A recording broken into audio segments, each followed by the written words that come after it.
When you're doing it, it kind of gives you a singular focus. You see, Lewis struggles with post-traumatic stress disorder. Something I live with every day. It affects the way I do things, how I do them, or not do them. It directs where I go, where I may not go. He was diagnosed with PTSD after spending many years in the military. Started off with a M1 tank platoon with 4 tanks. Then I took a scout platoon of 6 Bradley fighting vehicles, and that's what I took through the Persian Gulf War. He also served in leadership roles in both South Korea and the Western Sahara Desert. Military leadership is a hard thing. Making tough decisions and living with them.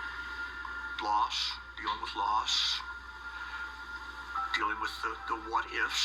I think anybody that's deployed to an active combat zone comes back with those questions, the what-ifs. And they all find hopefully they all find a toolbox with tools in it to help them deal with that. In his own search for tools, Lewis became acquainted with fellow veteran TerrySoloman.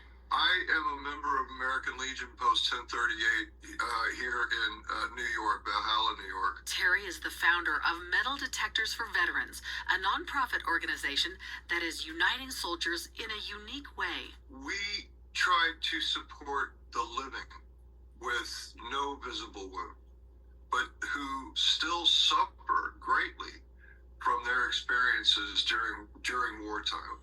What has been found is that hobbies like fishing, metal detecting, take the veteran away from those dark thoughts. Metal Detectors for Veterans is something that he put together because of his experiences and his relief that he's received from the hobby. Alaska to Maine, we have sent detectors out to veterans. Yes, it's wonderful. Actually, talking with Terry, I've also kind of taken on a role of talking to other veterans that he's helped in the state of Utah. I'm just thrilled that I've met so many different people throughout all of the branches of the service. Getting outdoors with his metal detector is a gift Lewis is grateful for. And it kind of turns every detectorist into a mini historian. But more than that, it's the fun he has and the connections he's made with others that he finds most valuable. He's been able, through this hobby and also through being a veteran, to connect with so many different kinds of people. You know, when you're hunting with somebody and they find something awesome, then you'll get to sharing that with them. He sends me pictures all the time, the stuff that he's finding. It's incredible. Recently, while searching an empty lot near his home, Lewis dug up a treasure from the past. It was deep. It was probably a good 8 to 10 inches deep when I dug it. The discovery of which would prove to be priceless. I picked it up and rubbed it off, and all of a sudden that gold star showed through, and I said, well, I got some sort of medallion. He learned it was a medallion given to families who had lost a soldier in World War I. One of those things that kind of still make the hair stand up on the back of my neck when I talk about it. But it's the normal day going along, and I got a signal, and I assumed I was probably digging another jar lid. I got it out of the ground, and, well, that's not a jar lid. Don't know what it is. It's got a gold star on it. What he didn't know was the treasure he found would take him on a journey spanning nearly 100 years. It had a nice date on the front of it, 1930, so it kind of placed it right there for me. Kind of cleaned it up to where I could kind of understand what it was, and looked at it, and then tried to search online for what it was. And Lewis discovered it was a medallion given to families who had lost a soldier in World War I. Understanding what that medallion stood for, that it was given to a widow or a mother that participated in a trip to see where they were married.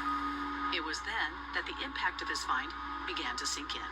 Pretty hefty weight, understanding that that was given for a service member that sacrificed for our country. And the brotherhood from a fellow military member gave him purpose.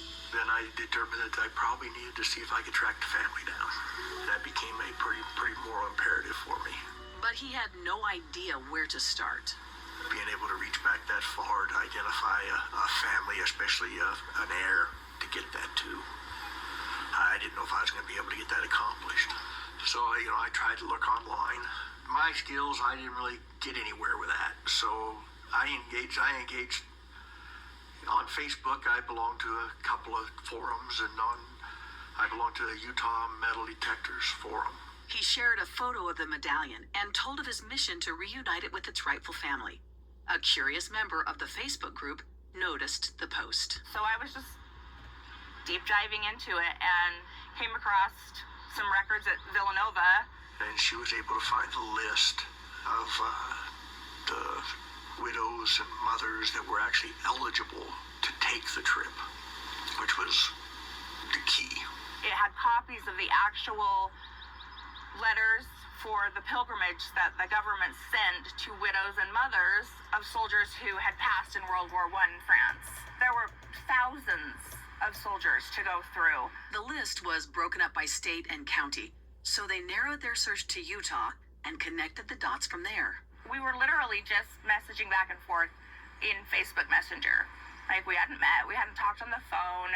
Their mission to return the medallion to the fallen soldier's family created an unexpected friendship between strangers. I think everything happened for you. Oh no, a lot of stuff wouldn't happen without you, I tell you that.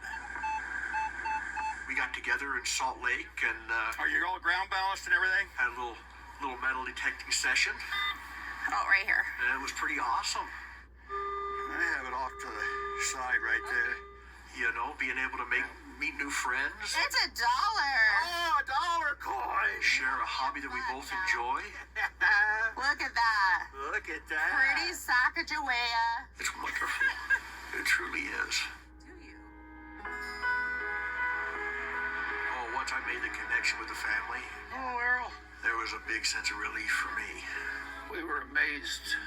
We just kind of like, Lewis, you did this, you did that. We were both just, why did you do this? This is him. Doesn't he look like a twin to me? He actually does. I think it's great that he's willing to do that, to go out of his way and do something for our family. It's truly a real connecting thing to the past, because this is an uncle we never knew. My dad was only 8 years old when Hubert died. Lewis found a deep connection with the fallen soldier Hubert Hiram Burns, realizing they had much in common. Unbelievable the amount of interpersonal connections attached to something that I dug up out of the dirt right here. He was raised in Cove, Oregon, and I grew up in LeGrand, Oregon. And they're in the same small mountain valley, 16 miles apart. Then his family actually moved from LeGrand, Oregon down here to become Gilsonite miners about the same time my family moved from Utah to LeGrand, Oregon. He was killed on June 4th, 1918. He was 23 years old. At 23 years old, I was leading my scout platoon in the Gulf War. Too many similarities to be random. It's amazing how small our world's become. It just gives me chills. It's incredible. You just feel the camaraderie. Who could have imagined that a medallion crafted nearly a century ago to help heal a mother's heart would generate a brotherhood between veterans from different eras, unite a diverse group of people in a common cause, and bring a family closer together? He really accomplished something that seemed so small on the surface, but we think is big. I think he was meant to find it. I think it's been waiting for him to find it and to be that person to get it back to the family. To go to that much effort for somebody he doesn't even know. He's not related to us. He's not related to Hubert, but he cared. To me, it's the epitome of concern and for others.